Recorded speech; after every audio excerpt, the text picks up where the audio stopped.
Thank you, Mr. Speaker. I knocked on a lot of doors, attended city hall meetings, and held numerous meet and greets over the last year. One of the top concerns I heard on a daily basis was public safety. I'd like to share a few stories. In East Salem, while knocking on doors, I heard from a lady whose tailgate had been stolen that morning while her new truck was parked in her driveway. I met her at her mailbox where she was speaking with her neighbor. Her neighbor was carrying a sidearm. And this is midday in East Salem, mind you, because he did not feel safe in his own neighborhood. Later on that same day, I met a young lady who shared with me that 2 motorcycles had been stolen from their home in the last few months. And a few months ago, I attended a Hispanic fellowship meeting at a church in my district.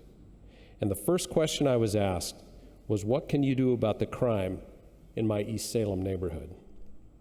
And at a city hall meeting up the Santiam Canyon, several neighbors discussed the rising level of garage break-ins, much of it done in the middle of the night. And I had a constituent whose work truck was stolen mid-morning out of his own driveway. My community feels that there is no accountability for bad behavior. As one of my constituents told me, in Oregon, if you steal something, you're given a receipt for your crime and sent along your way.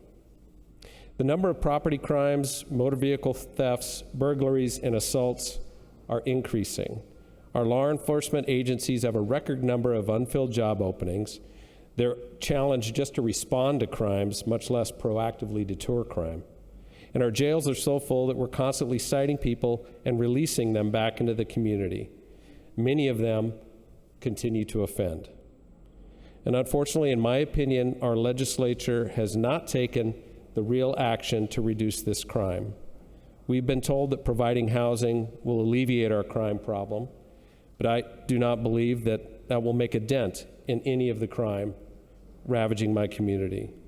We're told that voluntary drug programs will reduce crime, but the people doing these crimes are not looking to stop their drug habit. In fact, many of them are just feeding their drug habit. Just talk to a sheriff's deputy. The people committing these crimes are 20 to 40-year-old able-bodied males who are not homeless, typically.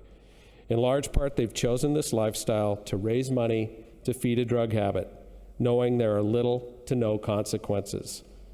I urge the legislature to take real action to curb crime in our communities. The law-abiding residents of my district demand it. Thank you.